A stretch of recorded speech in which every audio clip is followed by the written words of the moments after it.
Hello, everyone, and welcome to the CryptoCannaVerse show. We are an international faith-based show where we help entrepreneurs within the 5 Cs find their missing puzzle piece: Christ, cannabis, cryptocurrency, cybersecurity, and CPAs.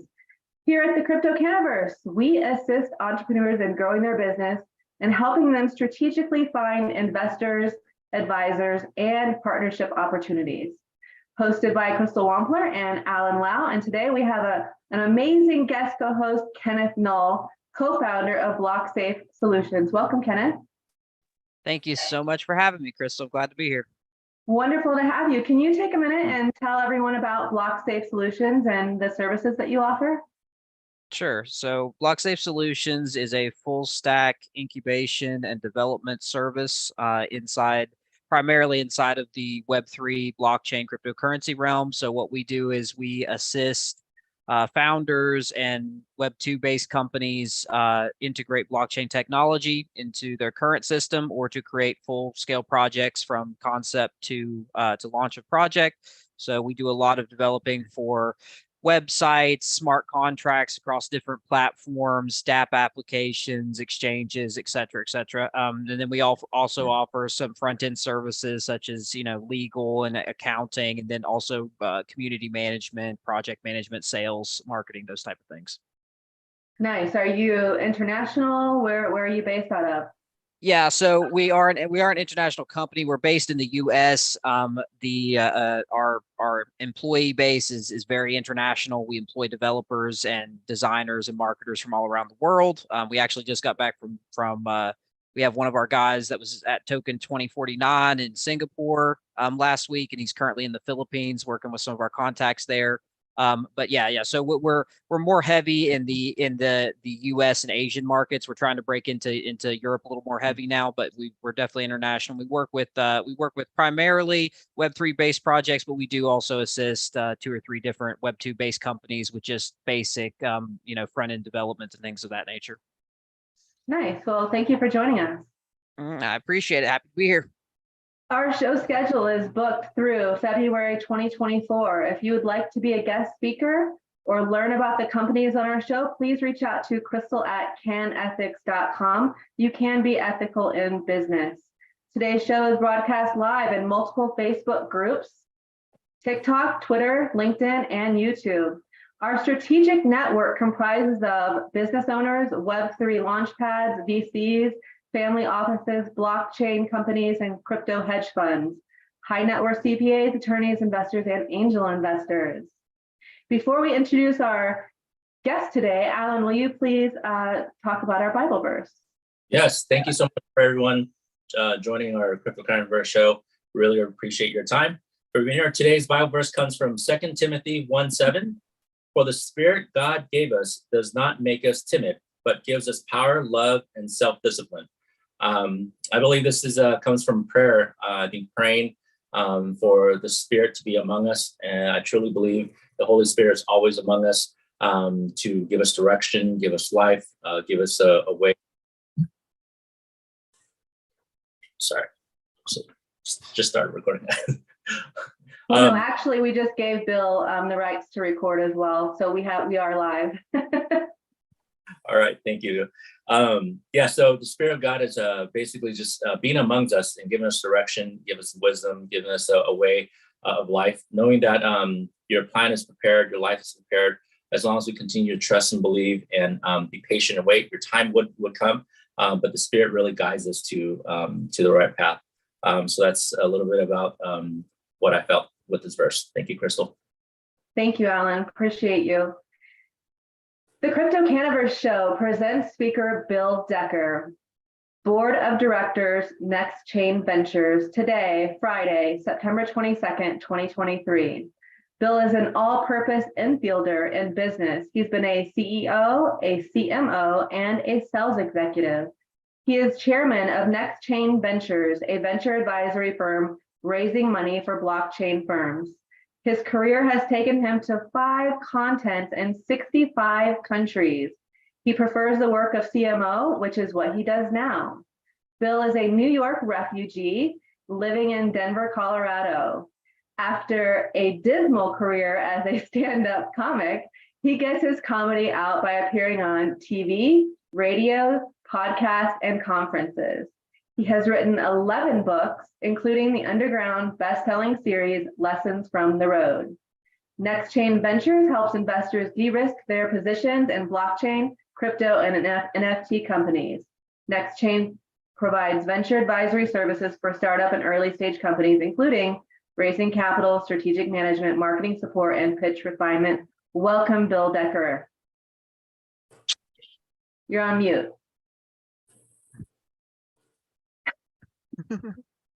Now, thank you. There you go. So how are you doing, Bill? Well, you really want to know, I'll tell you. No, I'm kidding you. I do. I really want to know. No, I think I look good on paper. You look amazing on paper. You know, maybe they'll put my face on a dollar bill or something because I look better in paper than in person. Love it. So, Bill, it says that you've been to 5 continents and 65 countries. Can you tell us a little Yes. bit more about that? Well, I lived in different countries, and that's a lot different than visiting. I lived in Asia for 9 years. I lived in Europe for 8 years. I lived in the Middle East for a year. I learned languages. I was on the ground working in these places. It's very, very different, and you see why Americans fail. We fail 82% of the time overseas. We're very ethnocentric. We are the only country in the world that has a national sporting championship, and we call it the World Series. I mean, we're that level. And there's a whole other way of doing business in a lot of these other countries. And for many years, that's what I did. I did market entry overseas. So I'd help a company figure out which market to get into, how to get in, what the mode of entry looks like, and then ultimately bring them there. And that's great work. It's very fascinating, but it's very exhausting. You're living on a plane. I mean, really living on a plane. I took my bed from home there and, Nice. my guitar. I mean, you're really living. Wow, that's incredible. I'm sure you've learned so much from living in different countries. I wish I could, download your brain and see all the things that you've went through and you've learned. That would be fascinating. Yeah, my brain's in the cloud, so you're gonna have to. Clouds. You're always up in the sky. Sounds like. Yeah, right, exactly. Well done. You're on the plane. So it says that you're currently a CMO. Can you tell us about your current position as a CMO? So I've just left my CMO role, and I'll leave companies named out, but it was with one of the largest layer 1 blockchains for quite some time. I've gone to advisor status with them, which I think is just a better fit for a lot of reasons. The crypto world that I now live in, and I've been living in it for about 7 years, blockchain and crypto, has a huge gap, a huge hole in marketing. So I didn't go to the industry came to me. Every site I see, it's just awful. I don't know how to say it. They go into technology differentiators that absolutely nobody cares about, except the guy that built it. I saw one site, they were looking for money, they were looking for help getting into markets. They did 120,000 transactions a second. That was their big. Well, I personally only need 110,000 a second. I mean, who am I, NASA? It's just, no one cares. Tell me about the problem you solve. And the example I like to use is this. And again, pardon my cough. I'm going to mute and cough. I feel you, Bill. I had about a week and a half long cold there a couple weeks ago. Man, it was lingering. Yeah, I can't get rid of it. Everyone has it in Colorado. I thought it was part of the language when I first got here. So this is an iPhone. I have no idea how it works internally. I don't know, and I don't care. I just know I push the button and LinkedIn opens. I don't know what kind of transistor or compressor or how the memory is or its flash memory, and nobody cares. And when I see the crypto industry, I see people talking about technology differentiators that absolutely no one cares about. There's an expression we have in sales: no problem, no sale. Can you solve my problem? Do you know what my problem is? Who are you writing to? And I know I go off on this, and I have a little bit of a New York accent when I do it. But why are you putting a picture of your team up on your site? Does that solve my problem? I mean, the biggest shopping visited site in the world is Amazon, and there's no pictures of Jeff Bezos up there. There's no mission statement. There's no why did he do it. We're trying to give the world better socks. There's none of that. I need batteries. Can you get me batteries? If you can't get me batteries, I'll go somewhere else. And you've got 15 seconds to make that argument. We got together to form the best sock e-commerce company in the world. Nobody cares. Sorry. I mean, it sounds cold. It sounds blunt. It's very rude. No one talks like this, right? When I did an MBA, they talked about mission statements. And everyone was going over in the room writing these elaborate mission statements. I'm like, our mission is to sell a lot of product and make money, which is everyone's mission statement. And again, you have to almost cut through the bull because your user, particularly in crypto, has the attention span of a fly, right? Can you solve my problem? So I know that was a long-winded answer to nothing. No, that's a fantastic. I love that because you would not believe how many conversations I've had in different areas of the space about the same thing. Because what do you think the disconnect is? Like, what do you think that culture of, you know, these projects that are coming up in the space that are all about like, well, let's teach the customer base how to use these very complex components of Web3 instead of developing products that make that a non-necessity. And just the products work. They may be using blockchain technology on the back end, but they have no idea that they are. Why do you think that culture, the current culture, is what's there as opposed to what many of us in marketing see as just as absurdity? Well, it's a very good question you're asking, and the answer is very simple. Guys like me are not involved at the inception stage. It is that simple. It's a bunch of tech people that get together and create tech. You need a salesman in the room. And one of the questions I sent Crystal to talk about is, when do you hire salespeople? And the answer is before your product's built. Because you really want market feedback. You really want to start talking to potential customers before your sales starts and before your product is finished. I mean, look at the names of some of these companies. You can't pronounce them. You can't spell them. You can't Google them. I mean, I've worked for companies. I'm like, what does this mean? And I won't use the real names, but one company was like ZX253. And I think I had that, and the doctor gave me a pill and it went away. I don't understand why you're not customer focused, user friendly. And my job in an organization, so if I worked for Blockspace, my job with the portfolio companies would be one simple thing. I have to turn the companies from this to this, just 180 degrees, from product focused to market focused. What does the market want? How do you know that? Let's build it to the market instead of build it and then have to educate a market on why they need our toy. That's a great answer, man. And I think that you're 100% right when you make that statement that most of these companies, and I know I've been in the space for 7 going on 8 years now, and I see a lot of corner cutting. You get a lot of builders that come into the space, and they will hold off on their marketing, on their sales, on their legal even, and they'll dump everything into building these products. And then they wonder why they're like a lot of these companies go under very quickly, or they're always begging for funding. And so I think I think you're 100% right when you say that the space needs a large injection of salespeople and marketing centric people, because it's even with me, we hire marketing people, and it is so difficult to find even decent marketing people in Web3 as compared to Web2, And we need to be brought in very early. I just talked to a company in Australia. They're brilliant men. I mean, these guys, I mean, they're legends in their own minds. And they built this beautiful piece of software, and it's gorgeous, and it's got features, and the interface is beautiful. And they're already working on version 2, and ain't nobody bought version 1. And I'm like, what are you doing? I don't need the best thing. I need something that works right now. Right? I mean, the best phone is one you've never seen. The best phone, you've never seen it. And the best laptop you've never seen, because these people never sold it. Yeah. Right? It's 40 years building a phone.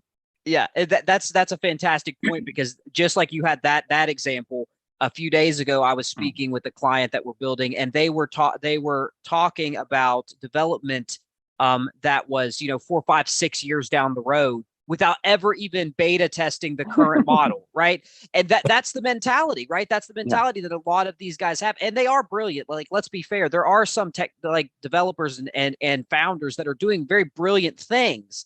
But I know a lot of people in sales understand this, but a lot of other people don't. It's like you can have the best product in the world, right? You can have the best functioning product in the world, but if it is not presented properly and you don't have a user base, then it's worth nothing, right? So I think that's fantastic, man.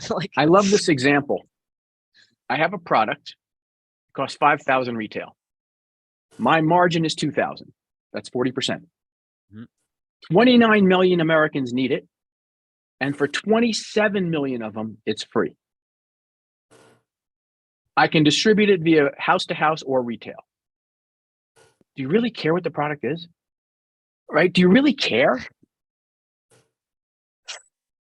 Does it matter what it is? It's 40% margin. It's a $2,000 hit to our coffers. The product happens to be a hearing aid, which happens to be free for about 27 million Americans, and about 29 million Americans need one. But you see that, as opposed to going that we've got the best here, nobody cares. And it sounds terrible. It sounds very cynical. But when we invest in companies, and when I invest in companies, I always say, how are you going to sell this? Well, we're going to hire a salesperson. Okay. You don't need a salesperson. You need a sales mentality. This is how you have to think.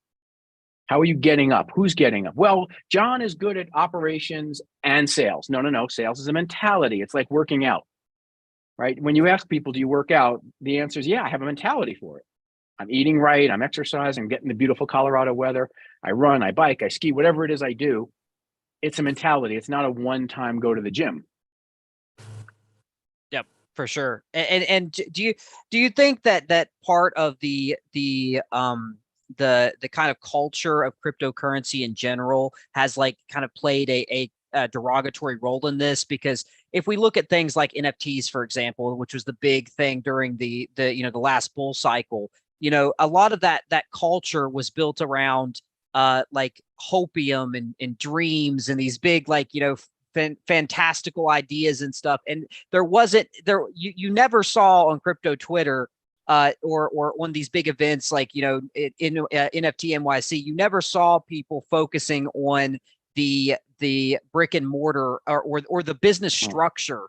It was always about these fantastical communities and we're creating this, it was almost like at one point in time, I almost compared it to like a cult of sorts, right? When you're getting told something with absolutely no plan or proof to it, and you're taking that, at face value. Do you think that kind of culture around crypto has been derogatory towards the ability of the space to grow in a legitimate, proven business model? I mean, well, there's an advantage to having some years behind you, like I do. I don't know if you remember Abraham Lincoln, but he was my roommate in college, and I actually dated Mary Todd before they met. I introduced them. I said, Mary, it's just not going to work. Come on, meet my friend AB. You'll like him. Nice guy, tall. No mustache, but a beard. I don't understand the look, but what happened in crypto happened in cannabis. It happened in 3D printing. It's happened in Web 2. It's happened in streaming. The technology is new. It's very, very hot. It's very, very exciting. A lot of dollars flow into the industry. And some of the people in the room at these conferences got these amazing, crazy valuations. I just talked to a company that raised $17 million. They had no product and they had no client. Wow. And so you see that in every industry. It's not just crypto. And I always use this expression. There used to be this term B2B. Maybe you've heard of it. Business to business. B2C. Maybe you heard that. Well, now we're in B2R. Back to reality. And as an investor myself, as a founder myself, B2R. It's so important to say, this is how we're going to sell it. And what we're selling is secondary to the market need. Do we really need 7,000 features? You know how many features this iPhone has? It's probably got 10,000 features, and I use 10 of them, 20 of them. I mean, my friends who are real geeks might use 40 of them, but no one needs it. Yeah, man, I feel like I could talk to, we could have like a hours of conversation because these Well, are let's things go. I that, got time. I got nothing yeah, going on. man, I'm telling you, it's something that I think is such a topic that needs to be talked about. And that's why I'm glad we're recording it here and it's going to go out to people because, you know, too often we talk about projects that are being developed, or we talk about a particular chain, or we talk about all these different things. And in my mind, the biggest problem in the space right now is that we need to mature. It needs to mature, and to mature properly, the businesses that are being built in this space have to function like a business. And too often they're functioning like clubs or like communities and these types of things. I was even discussing the other day that 90% of the clients we work for, they base their business out of Discord, right? Discord was designed for gaming communities, right? To get on there, play video games, talk to people while you're doing it. It makes no sense that it's even being utilized for that. I mean, for business, actual business material. So, but it is in very large scale companies. And to kind of touch on what you were talking about valuations, I've seen companies with zero product and zero client base, zero beta testing, nothing, you know, be in the $50-100 million valuations and literally go into funding rounds of $20, $30, $40 million. It doesn't make logical sense anywhere outside of emerging technology, right? And so it is. I don't know if we could define it as crowd hysteria or you know, mass delusion, but it seems like this does happen. You know, I'm not an old guy, but I remember the .com bubble, right? I remember that. And there was that type of delusion during that time too. Like, hey, if we can make a website about it, you know, it's going to be worth $100 million. And I think that's the same mentality we're trying to work through right now. Well, I agree with you. The valuations can be crazy. They've come down now. Now they're coming way down. We're B2R. We're B2R. You know, one of the things I put on my questions for Crystal to ask was about slide decks. And I brought this handkerchief for emphasis because I think we need some emphasis. I was just about to ask you that question. What do you think about the decks that people are? Oh, what a good question to ask. How interesting. They're putting some ridiculous projections on there. When you send me a slide deck, you're saying, hi, I don't know how to sell. You've given me a million reasons to say no reasons to say yes. So part of the question is, do we even use a deck at all? Do we actually do that? Do we really believe in one-way communication when we're trying to cut a deal? It makes almost no sense. Oh, it's a standard practice. Okay, that means you don't understand marketing because marketing's about non-standard practices. Right? Oh, we have Discord followers. Okay, Discord followers, sorry for the New York speak, does not equal cash in my hand. Facebook likes does not equal cash in my hand. I know this sounds very blunt and very targeted and very focused, but when you send me a deck, you're saying, hi, we don't know how to sell. And what's on that deck? What is on that deck? Pictures of the team.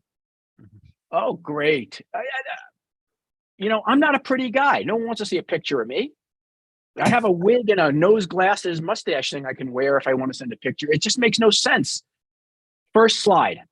If you have to send a deck and the CEO believes, and he took a class on sending decks at MIT, and his last name is Decker, and he's got to do the deck, and swab the deck. Okay.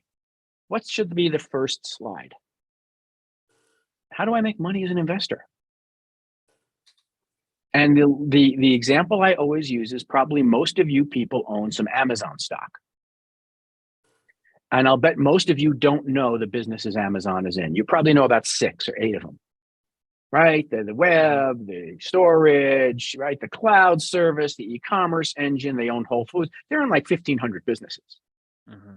Not only don't you know, but you don't care. But you do care about your return. I bet you know your returns. I'll bet you're not more than one mouse click away from saying, okay, I bought it at 100. It's now at 130. I've made 30 on the 100, right? On every stock, Apple, you can't possibly name Apple's businesses, right? Ford. Do you have any idea how many car companies Ford owns? What other things they own? How much crypto's on their balance sheet? But you don't care. 5% dividend. It's up at 12.49. I hope it doesn't go down because of the strike. So why isn't the deck positioned that way? This is how you make money. This is what we'll do with your money. And if you need to really see a picture of us, that goes into the who are we and why can we do it, right? But I'm not interested as an investor. I don't. Okay, there's a bald guy. I don't like bald guys. I guess I won't fund him. Yeah, but I mean, I think it's super important to have, the bios or a way to find out, about the people that are running the companies, if they've been there, done that, because there's so many deals. You bet on the racehorse at first. So don't you think that that's kind of important to have their information in that deck somewhere? Well, the first thing you're trying to do is get me interested, right? And the other thing that you really have to think about is if people are really, really good, they're not sending a deck. They know they have a network. I've made money for you in the past. I'll make money for you again. I worked at HP. I'm like, okay, what did you do? Were you in the mailroom? Were you the CEO? That doesn't do anything for me. So I think it's important when you go down the line to know who you're really working with. But at first, I'm not even going to read page 8 of your deck if I don't figure out how I make money right now. Here's the problem statement. Well, it's all the same problem. We're all solving the same problem. And here's the interesting thing. We're all selling the same thing. Every one of us. I got kind of an off-shot question for you, because this is something I've thought about myself. What did you say? Thou shot? Off-shot. An off-shot question. I don't know what that means. I'm getting scared. Hang on. Let me get my handkerchief. Listen, I'm a redneck. I'm in West Virginia right now. That's where I'm based out of. So yeah, there's a few language barriers there, but yeah. But no. So something I've kind of kicked around. I had a guy present this to me and ask what my thoughts were. Is that you do see the team highlighted on all of these decks. You see them on the websites. You see all this stuff. And it's most of the time, if you ask the question, it's like, well, we want it to be very clear and like see who they're working with and blah, blah, blah. And this obviously comes from the anonymous, start of building in crypto. There was thousands in 2017 and 18, and then all the way through the last bull run at the beginning. Anyway, there was thousands of different projects that popped up with anonymous founders. So they'll give you that statement. But do you think that it's more prevalent for these guys knowing that they don't have to, like, that's not something that's normal in Web 2 or any other, business structure that we know of, to like put the teams out there and everything? Do you think it's hubris, some of it? Do you think some of it's just hubris that like people are trying to build clout? Because, a large portion of the space right now, especially the NFT side, is just getting your name out there enough where everyone knows who you are, because it's more of like, we're looking for, because a lot of founders that do this are also influencers in the particular, area. Do you think that has anything that plays into it at all? I mean, well, okay. So this is a compound question with 6 parts, and I'll answer part 5A first of all. It goes back to this whole idea of, do I even send a deck? If you really want to know who I am, then let's meet. I was trained as a New York City salesman. I was given a briefcase, $600 a month, a bunch of brochures, and say, here's Manhattan. Your territory is Rockefeller Center. Go sell stuff. If I called somewhere and they said, send a brochure, I'm like, why don't you just go tell me to jump in a lake? Send me a brochure is go away, right? That's what it is. Well, send me a brochure. And if you can't get a meeting with people, it's like, I can't get a meeting with the guy at McDonald's who wants to buy cheeseburgers. That's what these VCs and these angels do. They buy into deals, and I can't get a meeting with them. But that's like, I can't meet with the guy who wants to buy a burger from me. It's ridiculous. But that's the sales mentality. Of course, they need to know who you are. Of course, they need to, feel comfortable with the principles. All of business. Is it a good idea? Are you the right guy to do it? Guy meaning guy or woman. That's it. Very simple. Simple, simple, simple. But if you don't have the chutzpah, or hired the people with the chutzpah to go and get the actual meeting, I give you almost a 0% chance of succeeding. Then how are you going to handle a customer? Remember, I want to invest in deals. That's why we're in business. So how are you going to possibly handle a customer who doesn't want to talk to you?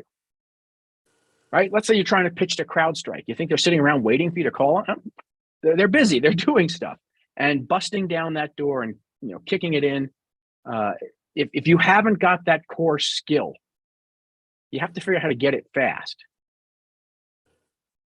I think that's interesting too, because just like you said earlier, back to reality, because we're obviously in that era now where, you know, you can't say, hey, my company's worth 50 million and then get money for it, right? And there was a time frame where I could, like, you know, Crystal could not know me from Adam, and I could come to her in this space, and because there was so much hype and everything was going up, I could say, listen, you don't know me, I've got a cool product though, give me $1 million. And that would happen sometimes, right? Yes. And now what's happening is you're seeing that the people that are getting funding right now they are in circles of influence, right? They're people we've done business with. You have to go to them, you have to have conversations, you have to talk about, like, you know, the structure of the company, these type of things. And that, I believe, is why we have seen so much of a incremented difficulty moving up with getting funding right now, is because most of these people, they came from, oh, I just have to ask a bunch of people, and some of those people will give me money, to now I can ask 1,000 people, but none of them are going to give me money unless I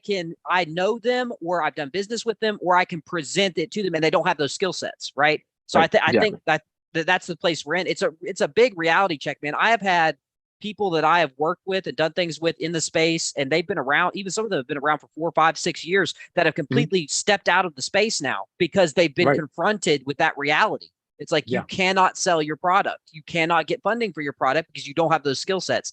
And I think that's a travesty. And you know, anytime that I hear anybody even talking very, very, you know, you're being very blunt about this, but I think that's what's needed, right? That's what's needed.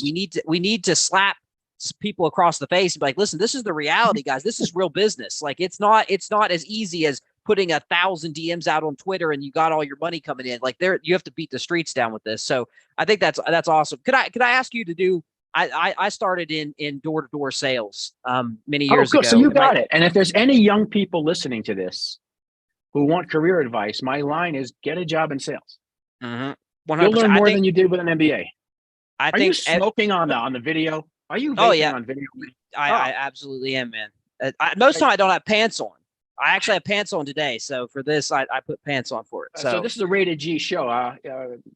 Father, would you please benedict this or something? Is, you know, this man is being cursed. He's So can you tell us like your favorite, or like everyone has a sales story, like whether it's door to door, business to business, you know, person to person, a sales situation where, like, that you like to tell, like a good story of an amazing sale that you did, or some kind of tactic you used, because I love hearing these, man. I spent years doing it.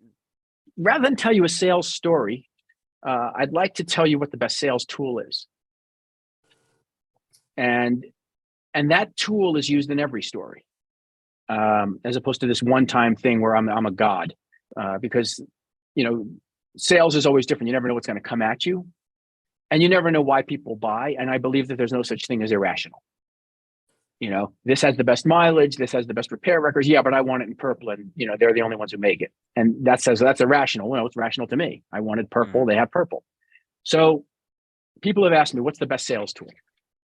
What is the single best sales tool? Is it a deck? Is it a website? Is it a video? And I'm holding it now. This is the best sales tool in the world. This is a pad and pen. I know I have this thing set on blur, but if there's a sales meeting, 45 minutes of the hour should be diagnosing. And when you see people who don't know how to sell, they spend most of their time presenting. So people sell to me all the time, and I do a lot of selling, and I take on small companies and help them sell and build a sales force. And they're like, well, we're going to show this presentation. I'm like, no, you're not. No, I don't want to see the presentation. Figure out what my problem is. It's like going to the doctor, and the doctor says, well, you know, you need an enema. I came in because my arm hurts. You know, I mean, I came in because my head hurts, right? Oh, no, you need eye drops. No, I came in here because my foot's bleeding. You have to do that diagnosing. And you really have to figure out what the problem is. No problem, no sale. Now, Mr. or Ms. Client, what you're saying is so important. I'm going to write it down.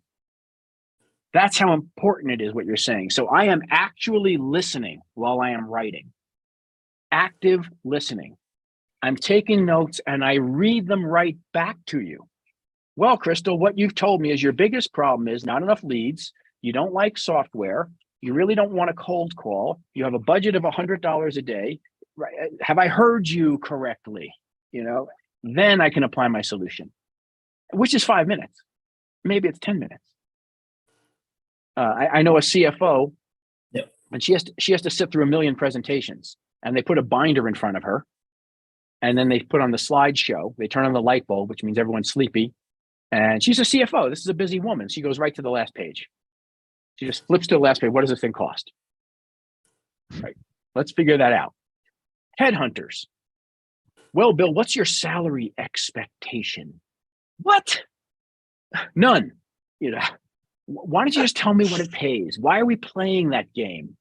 Are you really think you're going to outfox me in this negotiation? And any number I mention, and I'll do this deal with you guys right now. Inside this handkerchief, I have something inside, and I'm selling it. How about $1,000? We'll give you 1,000 for it. No one? Of course not, because you don't know what's inside. That's the same thing with the price model. Well, we're $400. What does that mean? I see lawyers do it. I'm $400 an hour. Wow. Okay. Why don't you tell me what it is you're going to solve for me? It's backwards. So, you know, it's really not a story or a war story. And I've had some close calls, and I've had some good sales, and I've had some bad ones. I've had presentations blow up. But the idea of setting yourself up to win is the most important. Figure out what the customer wants. Make sure you've heard it. Make the customer know you've heard it. Then apply your solution. And Beautiful. if you're selling to a CFO, so the biggest mistake I see made in ad tech, crypto, particularly crypto, is the sale is being made to the technology people. And that's a mistake. So in all the technology deals I've done, we never talk to them. We talk to them after the CFO because it's a math problem. It's simply a math problem. This thing will do a transaction. Sure. How does math marketing help with the sales? Well, I don't believe in the math marketers. These are marketers that talk more like technicians. You know, when you talk to them, I think, you know, for the most part, all of them are nasal for some reason. Well, we have a conversion rate of 2%. And as opposed to what is the message we're saying? You know, how are we branding? And most people don't know the word brand. They don't know what it means. It means an emotion, the emotional connection I have between my firm and you, my firm and yours. And these marketers are geeks. They're talking about conversion rates and ads rates and click-throughs. But what are you saying, guys? Are you saying something that people want to buy? Or are you saying we're just throwing an ad out there using all of these great statistical measurements, but we have no idea if the message stinks? So on sales, I think math is very important. So if I'm trying to sell you something, I don't care if it's a car or green light bulbs, right? Or energy efficient, whatever, it's going to come down to math most of the time. If you change your light bulbs in your house right now and put my light bulbs in, this is what I'll save you. What are you spending on electricity? Here comes the tool, $200 a month. Okay. And how long are you going to live in the house? 10 years. Okay. $200 a month. That's $2,400. $24,000. That's your electric bill with no raise, right? Let's go 5% a year. Let's get up to 30,000. I'm writing. Change out the bulbs for $500. Your electric bill goes down to $100 a month. When would you start looking into the company's books? I'm not looking into the books. They're giving me their numbers. I see. I'm getting my numbers from you. So I don't have to look at any of their spreadsheets. I'm getting you to tell me, you know, what are you spending on electricity? How can I save you the money? Where's my cost? How does it figure in? Most people don't know how to buy solar. You know, solar is this huge industry. Solar is a math problem. I get it. It's good for the environment, and I use solar, and I think it's a smart move, and it's better, and there's no smoke. But when you're selling it, you're usually to a homeowner or to a business. It's about math. The panels are 50 grand. You save 5 grand a year. In 10 years, it pays for itself. That's if the electricity doesn't go up, which it will. Will you be here 11 years? You'll make money. Oh, here's a tax rebate. And then it's a spreadsheet. Yes, I would agree with that, Bill. When I was a financial advisor, we sat down with the client. The very first meeting is more of, you know, you do more of the listening and you're asking the questions to gather information and data from the client and take good notes and then paraphrase what you just heard. And then you map with the solution that you can provide. And oftentimes you're right, it is a mathematical problem. You create a plan, understand that here's what you can save, here's what you can do with your money. Right. But throughout the whole, I would say, the sales tool and sales process, it starts with understanding the client's needs and active listening. So I completely agree with that. That's good. And a good financial planner shouldn't cost me any money. They should pay for themselves 10, 15 times over. So the mistake financial planners do is they mention their fees, which are a stumbling block. Of course they are, because I don't know what I'm getting. If I were in that business, I said, look, this is what I'm going to do. I'm going to charge you $2,000 for the plan or $5,000 for the plan. If I can't save you 10x, $50,000 in 3 years, I'll give you back the 5. 10x. How many times? I'd hire 10 of them then, right? I always ask financial planners one question. I ask them only one. See, all of life boils down to one question. Let me speak from the mountaintop. Should I get my own prayer book? Because I got one. Of course, I'm writing it down for you. Of course, it's written in a foreign language, so I don't even know what I'm saying. But all of life boils down to one question. But it's a different question for each situation. You're good. Financial planner says to me, I'm a financial planner. I'm like, great. What was your return last year? That's all I want to know. Here's the S&P. How did you beat it? If you can't show me that, we got nothing to talk about. Accountant. I'm an accountant. I'm a CPA. Great. What did you pay in taxes last year? Because if it ain't close to 0, I don't need you. I can pay 33% by using TurboTax. Right? Or I have to go to a lot of these events and these life coaches come up to me all the time. And I always ask one question, of course, with a New York accent. Yeah, how's your life?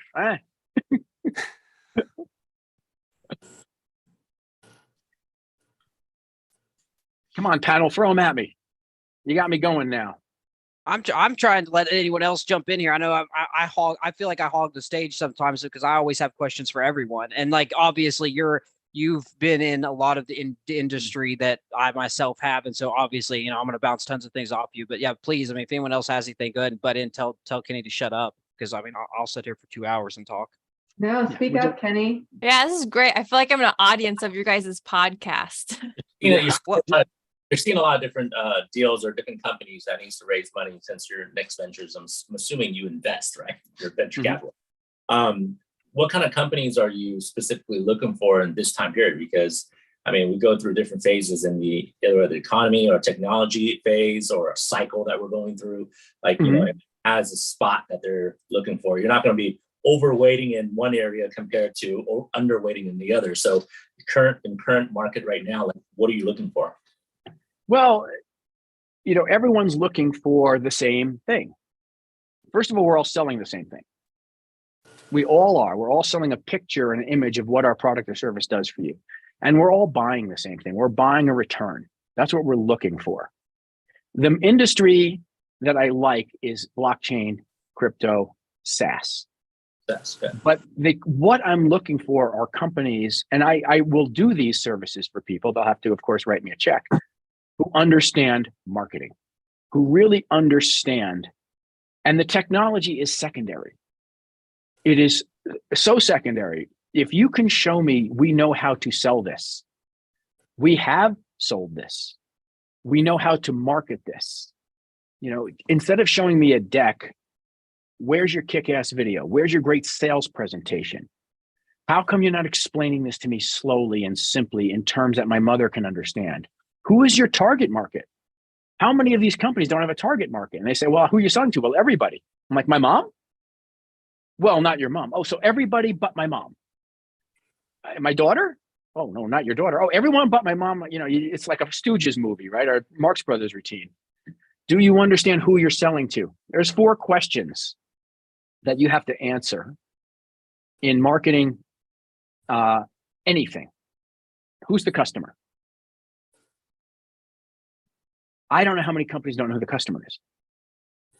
The customer is a fan, F-A-N.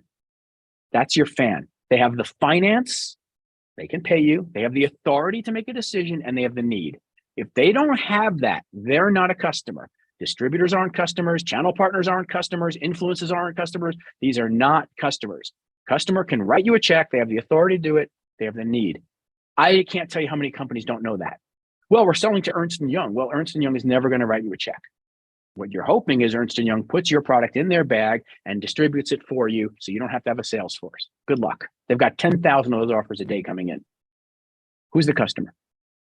What's her problem? See, I'm trying to get egalitarian here. No problem, no sale. What's our solution? And why is it better? That's it. 4 questions. 4 slides, if you're going to do slides. I don't like slides. I'm president of MAP, Men Against PowerPoint. It's a very small organization. Powerful. And So what I hear you saying, Bill, is know your target audience, right? And your target are in a financial position to pay for your service or purchase your. Do they have the authority to make that decision?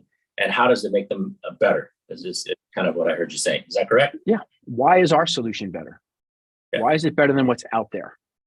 Why would you switch or why would you add it? And I don't believe in price arguments.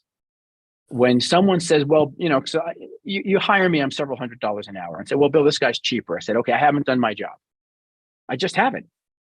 You know, I'm Rolex and you're buying Timex. And I haven't done my job in convincing you that I'm worth that extra bump.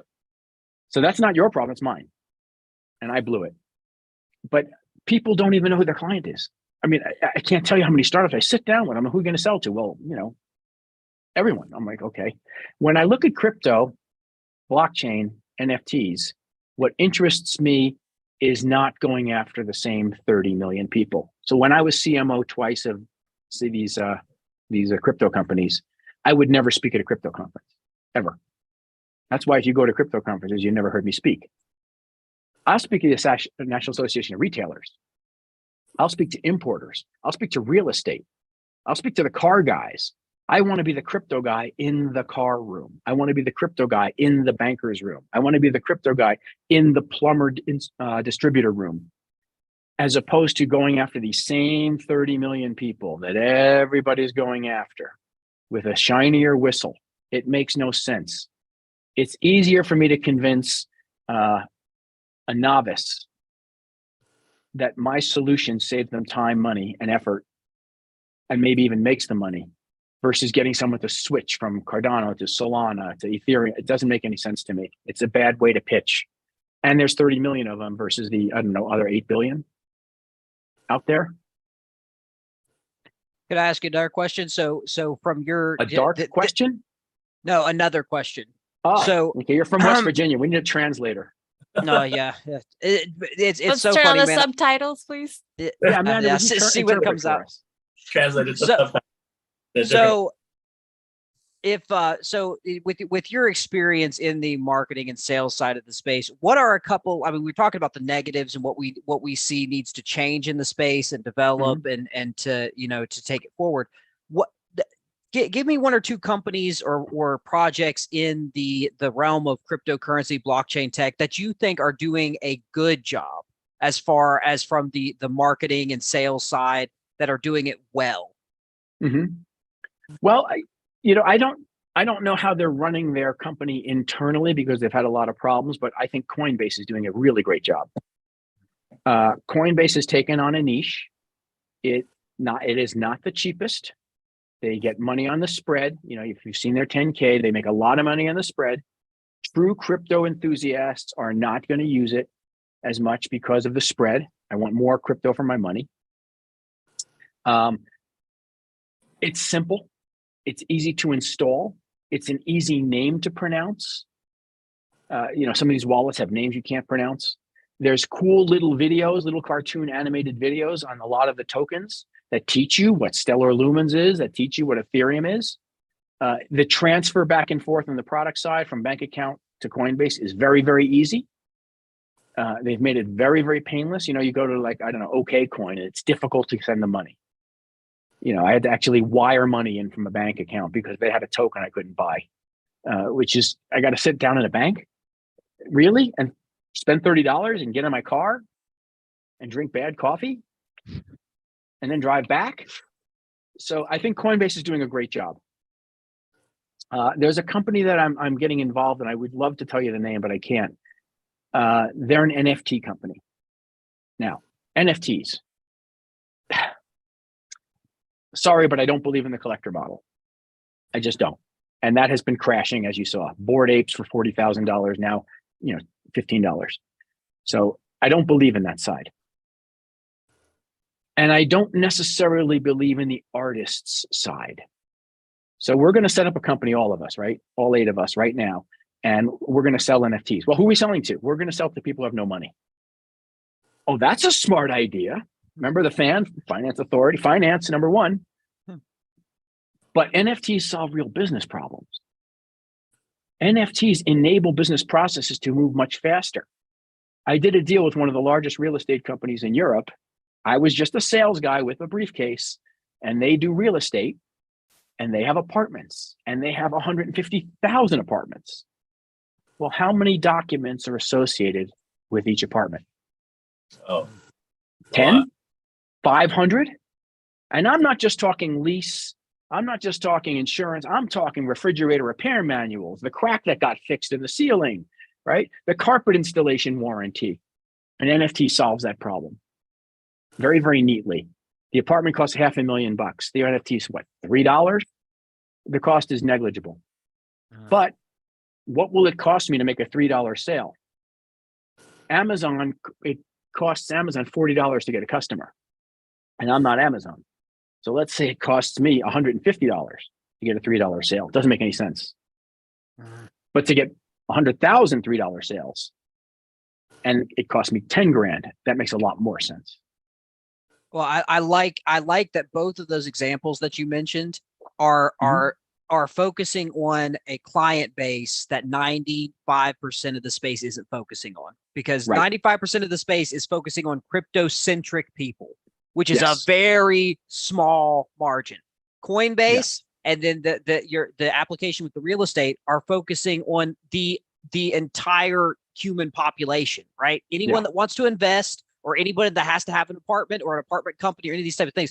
And I think that is so powerful, because I think that you've almost covered the entire problem. And that is that we're all focusing on such a small niche, and it's so difficult to become proficient in that niche that it's not going to grow very quickly. There is not going to be hundreds of millions of crypto-centric people that understand how blockchain technology works. That's never going to happen. It's never going to happen. It's too complex. Or so care. They don't even care. Yeah, exactly. I don't care how this works. I don't care. I push the button. Facebook opens. There's Crystal. Yay. That's all I care about. Well, Crystal and a couple of other people, but the point. And when I spoke at crypto conferences, what I found, I was bombarded with high level technology questions that I can't possibly answer, so that the guy asking me the question is showing me how smart he is. That's a loser. So when I speak on crypto or blockchain, I speak about strategy. So I'll sit down. I spoke at a bankers convention not long ago, and I said, "What's your crypto strategy? What are you going to do about this tech?" Someone said, "Well, I'm going to ignore it." Okay, that's a strategy. That's absolutely a strategy. There are other strategies. What are you going to do about this? Like, what was your internet strategy? Before I used to take companies overseas, I would say, "What's your China strategy? What are you doing about it?" It's this giant country that not only has a market, but has a military. What are you doing about it? How are you dealing with it? Well, we're in Kansas. It doesn't matter. We don't have to worry. Okay, so Chinese company just bought your biggest client. What are you going to do about that? Right? Again, it goes back to strategy. I wrote this book. If people email me, I'll send you one without a strategy. You can't see it because of the blur. Like, how do I turn this blur off? We can see that. We can see that. I can see that without a strategy now. Right, there it is. Yeah. Because so many companies work without one. By the way, I'm not selling these. I'm giving them away. Send me a note. I'll send you a PDF. Sweet. If you want it signed, that'll cost you $50,000. Well, and if you want it signed in your real name, that's going to cost $100,000. Right. There you go. Yes. Had had a quick question there, Bill. I'm just curious, how effective do you think KOLs are to not just growing, say, socials and your marketing, but actually leading to product sales and service sales within a company? The connection hasn't been made yet between KOL and money in your pocket. It just hasn't been made. It's like Facebook likes. That connection has not been made. And the reason I tell people about KOLs and Facebook likes and Discord is because it's Google juice. I'm an SEO in my other life, and you want Google juice. And how does Google work, right?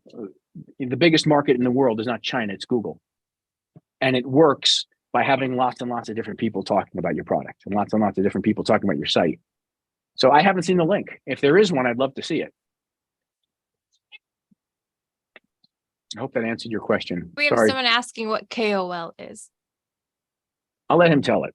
It's his word. He used it up. Yeah. So key opinion leaders. So basically influencers.